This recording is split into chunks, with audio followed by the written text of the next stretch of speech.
think I might have found a way to break Talor's curse. Go on. Well, after listening to the village elders and scouring every likely-looking tome in the library, I learned that not all Tonberries are the same little green menaces we know and loathe. Apparently, a chosen few live to incredible ages and grow to many times the size of their counterparts. The folktales hold that it's the very eldest of these, the Tonberry kings, who weave the curses, and that their magics bind their victims to them, that they might continue to feed on their pain. So if we slay the one that cast the curse, the feeding will cease. But that was my thinking, yes. Though I doubt it'll be easy. These kings are not just bigger, they're stronger too. And if the tales are true, their followers will defend them to the death. It is a perilous proposition, in short, but it may also be Talor's only hope. What say you? I'll do it. Even if killing this king doesn't break the curse, Mysidia will be a safer place for its removal. Thank you. So then, where will I find it? That, alas, I do not know. It must have woven the curse at the altar in Father's Fell, but as to where it is now... Fanet! You were the one asking about Tonberries, right? Because there's a whole bloody army of them out on the cloak! What? But why would they stray so far? And why now? There's only one way to find out. I'll head up the mountain and see what's going on. Right. Thank you. And please, be careful.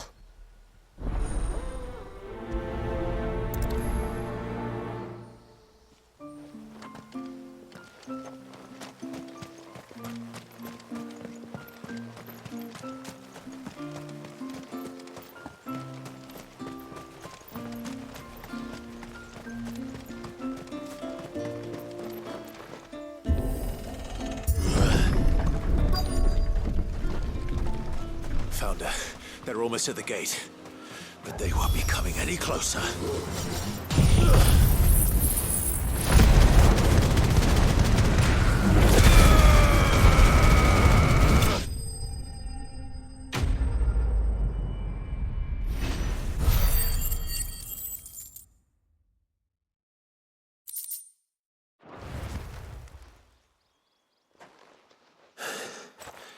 That should buy Haven some time, at least.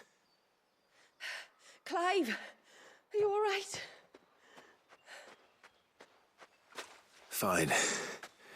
We've taken care of the immediate threat. Thank the tides. I was worried I was going to lose you both. Talor, he took a sudden turn for the worse just after you left. What? Is he? No, he's hanging on. I fear the Tonberry king may have begun the cursing ritual again. In earnest this time. And I can't imagine their being here as a coincidence. I think it might be happening on this very mountain. If it is, it won't be for long. Get back to Talor. I'm going up. My thanks. I shall pray for both of you.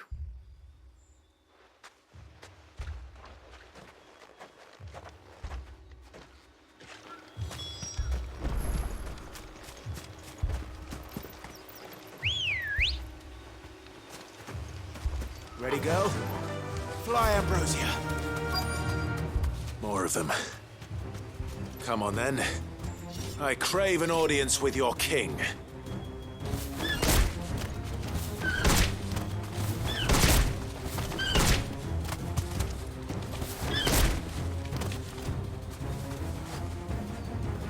Straight home now.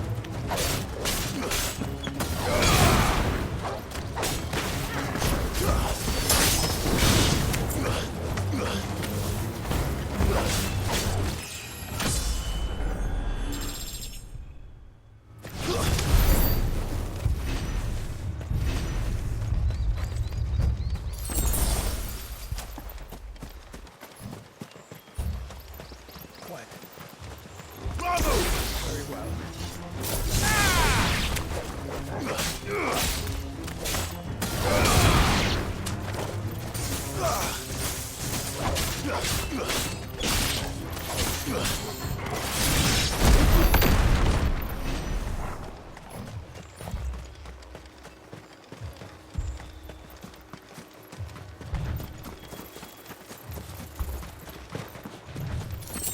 Another group. They don't look very regal.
Still no sign of the king.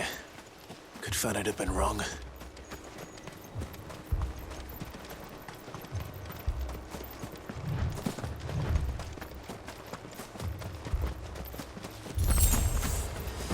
There's dozens of them. The king must be close.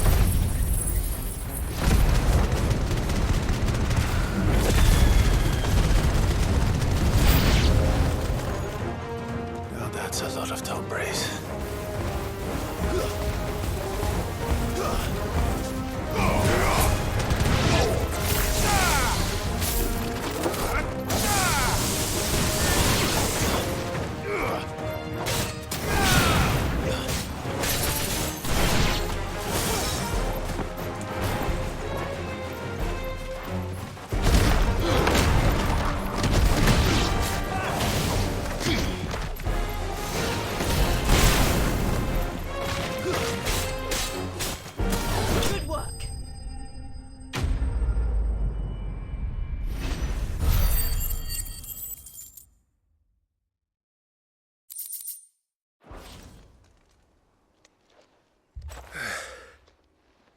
Looks like that's the last of them. Out here, anyway. But beastmen do like dark places.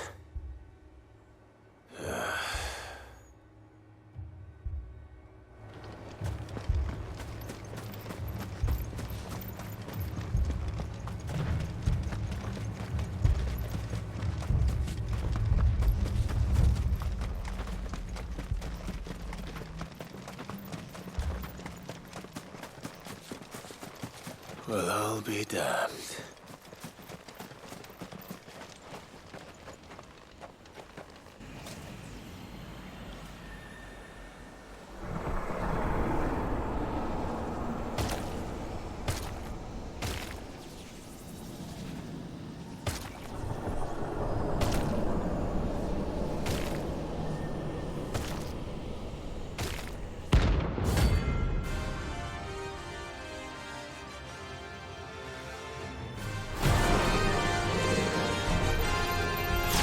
As a crown.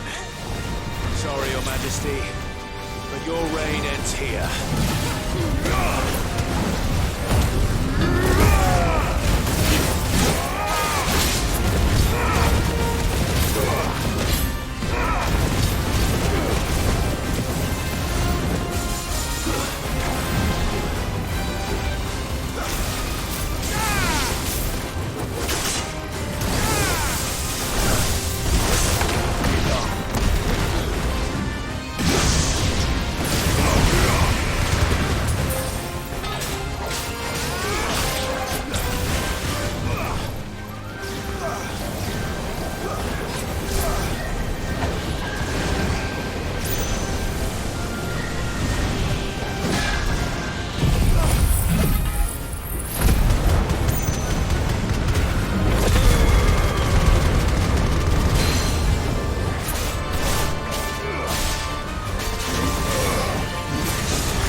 It's done. Which means the curse should be broken. Let's see how Talor's doing.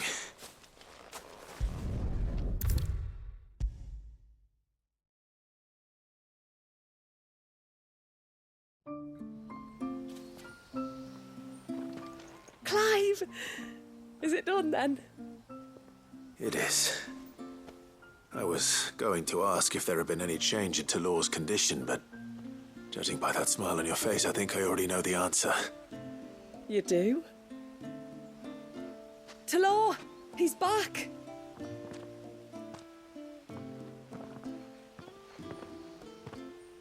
Thank you, my lord. I can never repay you for everything you've done for me. I owe you my life. I'm just glad the curse is lifted. There is one thing I'd like to know, though. If you don't mind my asking. What made you seek the Tonberry's help in the first place? Oh, that, well, you deserve to know. It was years ago now, back in my trading days. The Sons of Greek arrested me in Oriflamme, chained me up in a lightless cell with a great sword hung over my head, ready to fall if I didn't confess. Though they never said to what. I didn't, of course. So eventually they just let me go. And I never told a soul. Tried to forget it ever happened. But then you came along and the sight of your sword brought it all flooding back. I couldn't sleep, couldn't eat, couldn't hardly breathe, and I thought that if I gave my old chain to the Tonberrys, maybe they could take all that pain away. All that anger. But it only made it worse. Oriflamme has fallen. And the men who tortured you likely fell with it. If only I'd known, I might have spared everyone a lot of trouble. I'd convinced myself that you were like them, that all outsiders were the same, but you're not. Far from it. Thank you, son. Thank you.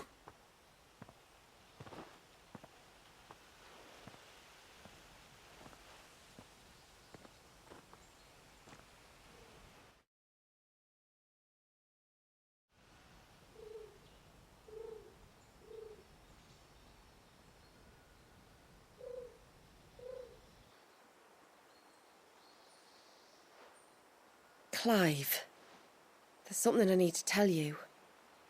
After we parted ways on the path to the cloak, I went straight back to Talor and explained to him what you were doing on his behalf. And just like that, his pain began to fade. What do you mean? Just like that? The Tonberry King would have still been alive.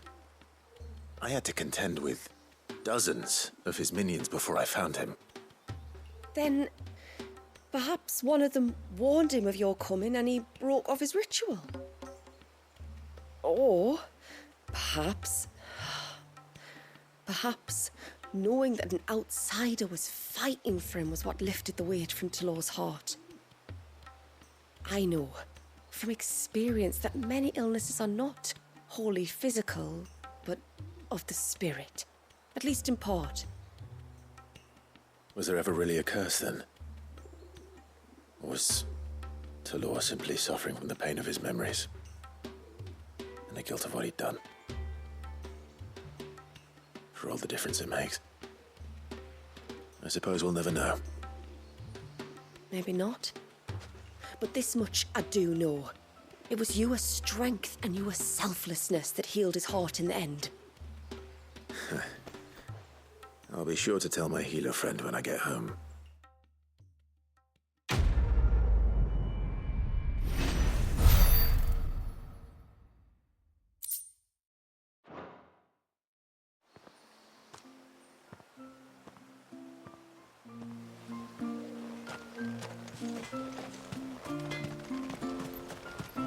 It is good to have him back.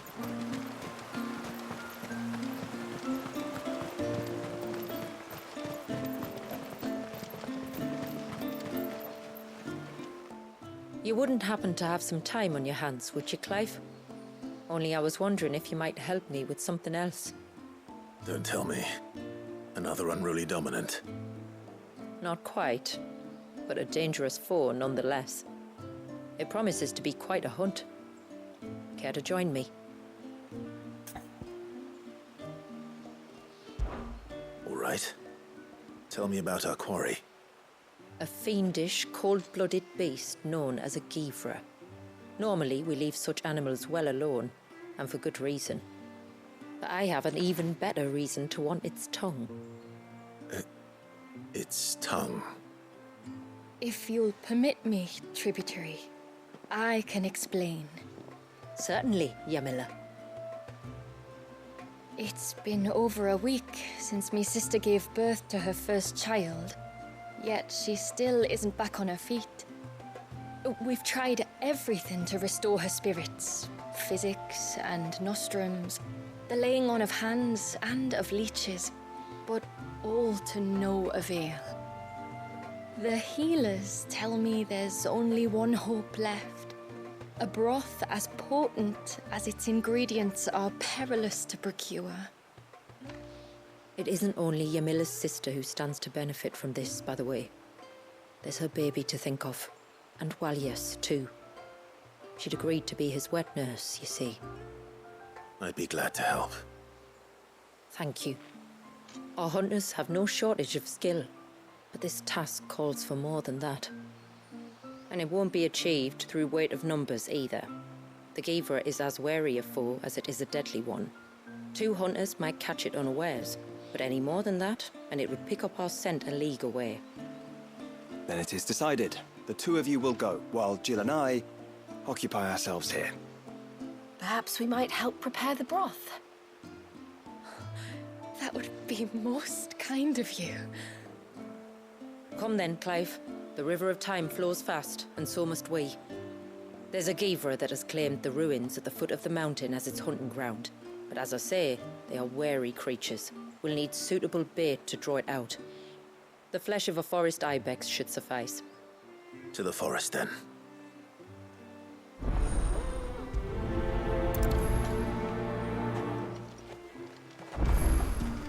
There's nothing a Givra loves more than a fat haunch of ibex. There speaks the voice of experience. Do you hunt often? Since I was a girl, my father would take me. Then after he returned to the sea, Yamila's father. Our families have always been close. Even if her sister wasn't Walyas's wet nurse, I couldn't stand by and watch her suffer.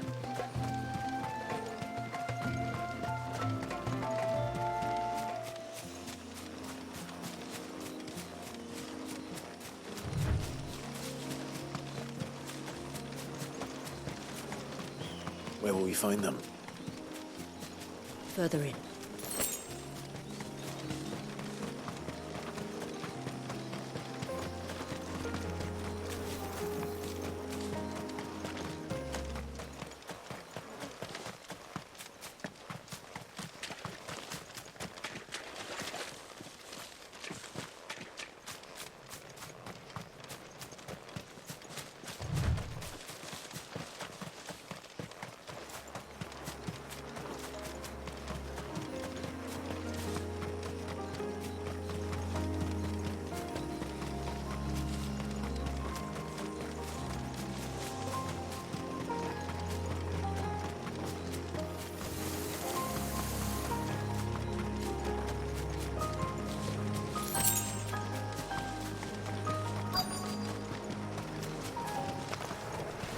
These will do nicely.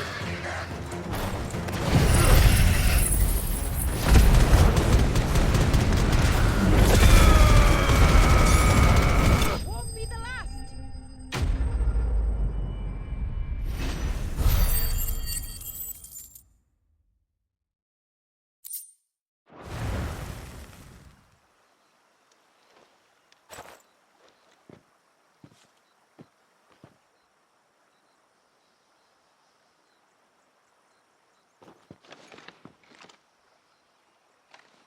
Return to the sea, and to the clouds rise again.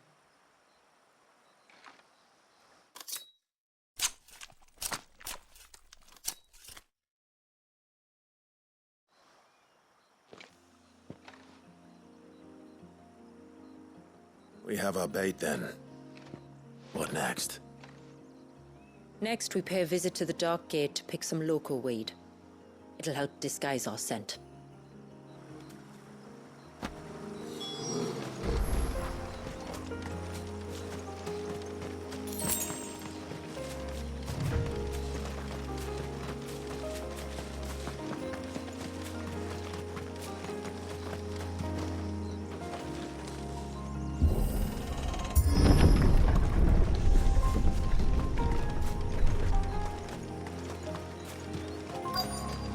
There should be a sprig or two of local weed growing somewhere around here.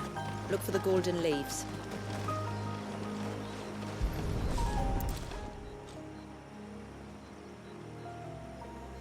Is this it? Aye, that's the stuff.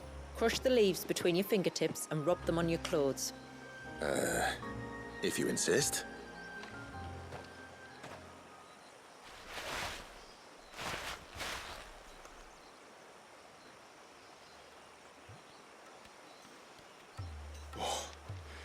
You could have warned me about the smell. Like corruption, isn't it? We'll have an honor guard of flies before long. But it'll stop the Givra from noticing us. Its nose will tell it we're nothing but a feast for worms. Oh, I feel so much better. We can wash it off afterwards. If there's one good thing about the Givra choosing the ruins for its hunting ground, it's that there's plenty of fresh water nearby.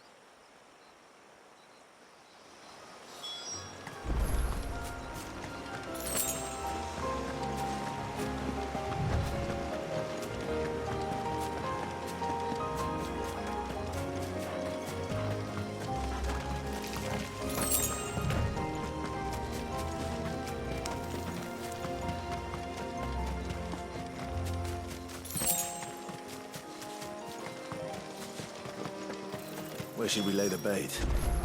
Givras are creatures of habit. Look for some sign of its passing. It's sure to return to the same place sooner or later.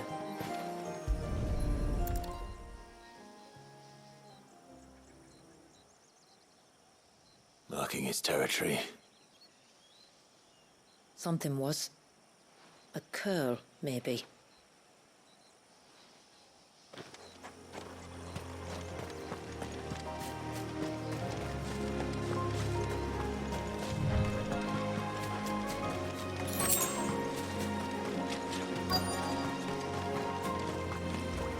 Is that beast ringing?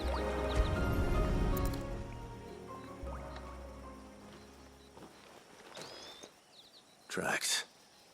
But I assume they're too small to belong to a Givra. You're right. They're barely big enough to belong to a Givra's breakfast.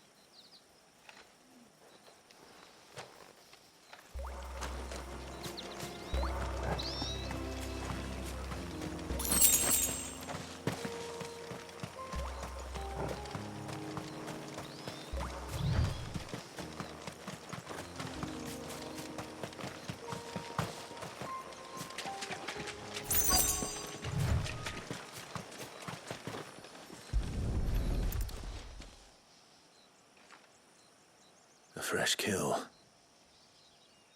But not a Givra's. The wounds are too clean, too small.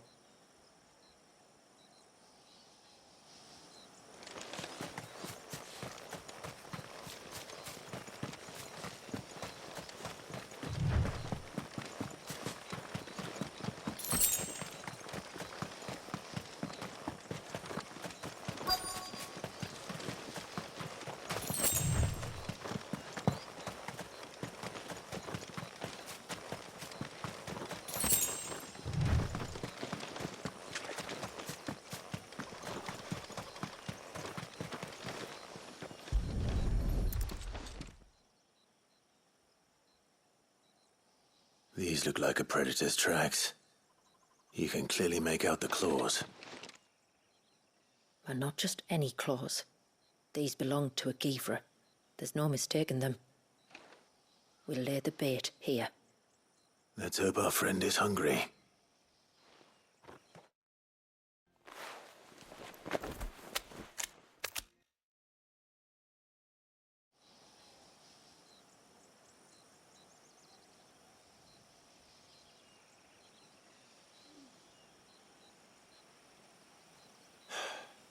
Still no sign. Patience, Clive. Hunting's not something you can rush. Have you stalked these beasts before? Once. Givras are fast, so the job called for a bearer. But even with my knack, it was a close-run thing. Not many leaders would take such risks for their people. Says the man who battled an icon to save a boy he barely knew.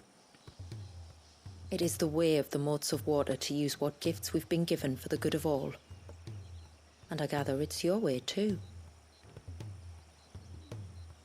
It was Sid, the man whose name I bear.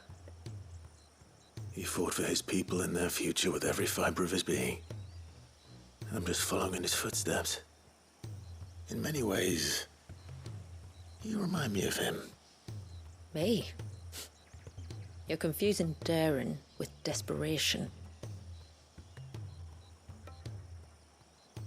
Quiet. Something's coming.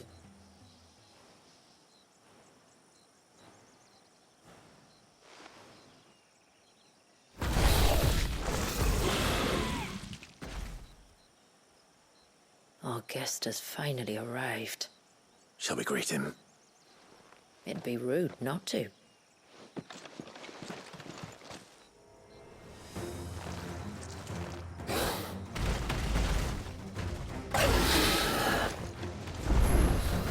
Don't let it escape.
You weren't exaggerating when you said they were dangerous. They're forces of nature, all right. And with this one's passing, the river of life has calmed.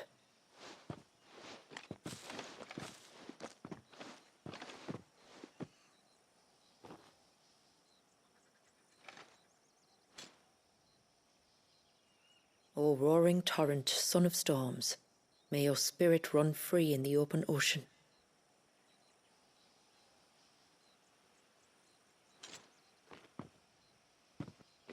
This flesh I claim, that your gifts might rain down upon us this day, and our river flow in spate once more.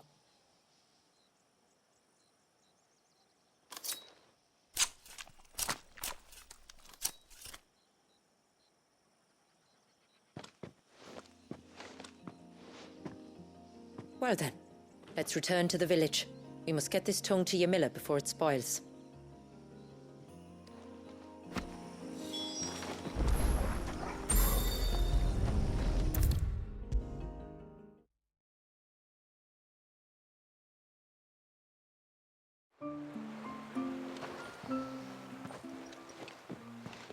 Tributary, my lord. Did all proceed as planned? It did. Here. One Geaver tongue, as promised.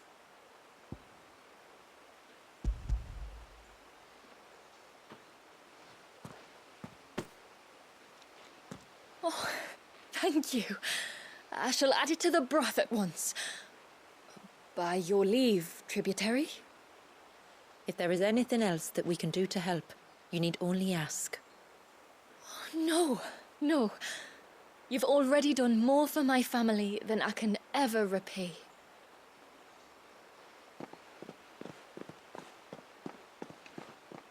Just as you have, Clive, for my family. I only regret that I have nothing to offer you in return but my gratitude. It's more than enough. Besides, I'm no less grateful to you. For what? For welcoming my friends and I into your midst. For showing us how your people live. For reminding me that the world we strive to create, where bearers can live alongside their fellow men in peace and comfort, is no mere fantasy. I'd hardly call it comfort. Every day is a struggle. Though we do at least struggle together, it's true. As must we all. I only ask that you remember the cost of using your gifts as a bearer. I know that you feel it's your duty to do whatever you can to help your people. But you have a child to think about now. And Wallis has lost enough. I shall bear that in mind. That's all I ask.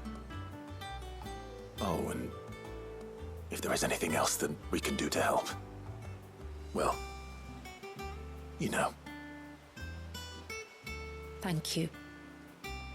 Truly.